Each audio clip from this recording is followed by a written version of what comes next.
नमस्कार, मैं हूँ खुशबू झा और आप देख रहे हैं नेशन स्पीड। खारदांडा का कुख्यात भूमाफिया समीर चौगले। जी हाँ, खारदांडा का नाम चिन्ह कुख्यात भूमाफिया जिसने खारदांडा में निजी व कलेक्टर की जगह पर अवैध निर्माण का एक हब बना डाला है। कुख्यात भूमाफिया पर खार पुलिस स्टेशन में सैकड़ों MITP के केस दर्ज है। सोचने वाली बात यह है कि समीर चौगले को जरा भी फर्क नहीं पड़ता। ऐसा इसलिए कि सभी सरकारी अधिकारियों तथा स्थानीय पुलिस को जेब में रखने का दावा करता है। जब भी कोई अवैध निर्माण वह करता है तो सारी अधिकारियों तथा पुलिस को मैनेज करके करता है।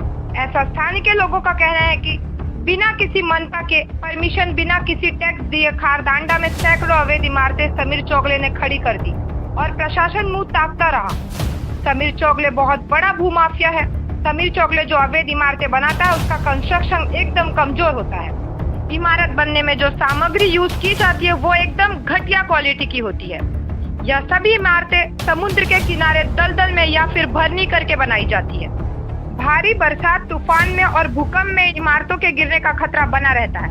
अगर कभी कोई हादसा होता है तो ना तो उस गली में एम्बुलेंस जा सकती है, ना ही फायर ब्रिगेड। इमारत बनने के बाद आर्थिक रूप से कमजोर और गरीब लोगों को यह मकान बेच दिए जाते हैं, सिर्फ और सिर्फ नोटरी पेपर पर। इससे समझ में आता है कि सरकार का कितना बड़ा रेवेन्यू डुबाया जा रहा है। यह रेवेन्यू भूमाफिया और मनपा अधिकारी मिल बांट कर खा रहे हैं। समीर चौगले सारी की सारी इमारतें समुद्र के किनारे या समुद्र के काफी नजदीक बनाता है, जैसे खारदांडा, जुहू, कोलीवाड़ा तथा वर्सोवा, जहां पर अवैध गतिविधियां आसानी से हो सकती है।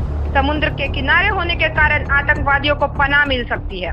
कौन किसको अवैध इमारत में मकान बेच रहा है, ये कहां से लोग आकर इस इमारत में मकान खरीद रहे हैं, या किसी को कुछ नहीं पता। वर्सोवा में यहाँ तक कि सुनने में आया है कि चरम माफिया और ड्रग्स माफिया भी सक्रिय है। सूत्रों से पता चला है कि कुख्यात भूमाफिया ने वर्सोवा खोजा गली में ग्राउंड+6 की अवैध इमारत खड़ी कर दी है, बिना किसी परमिशन के पश्चिम विभाग के इमारत व कारखाने विभाग के अधिकारियों को मैनेज करके यह अवैध इमारत बनाई गई है। यह सभी एक धोखादायक इमारत है, जो कल को अगर यह इमारत गिर जाती है, समीर चौगले का कुछ नहीं जाएगा। बेचारे गरीब व रहवासियों के जान व माल का नुकसान हो जाएगा। एक बात आज तक समझ में नहीं आ रही है कि प्रशासन अब तक चुप क्यों बैठा है। समीर चौगले जैसे भूमाफियाओं पर आज तक कोई कार्रवाई क्यों नहीं हुई है। कार्रवाई न होने के कारण चौगले के हौसले इतने बुलंद हो गए हैं कि वह हर जगह अवैध इमारतें बनाकर गरीबों की जान व माल को जोखिम में डालकर करोड़ों रुपए कमा रहा है। वर्सोवा के स्थानीय समाज सेवक हीरा अन्ना डेविड तेलुगु ने हमें बताया कि के पश्चिम मनपा यहाँ पर सिर्फ नाम मात्र की कार्रवाई करती है।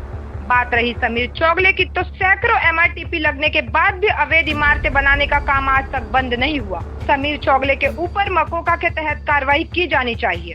मुख्यमंत्री देवेंद्र फडणवीस जी, उप मुख्यमंत्री एकनाथ शिंदे जी, उप मुख्यमंत्री अजीत दादा पवार, क्या हम मुख्य भूमाफियाओं पर कार्रवाई कर पाएंगे? क्या करोड़ों का रेवेन्यू डुबा दिया गया या वसूल कर पाएंगे? बने रहिए हमारे साथ अगले अपडेट तक।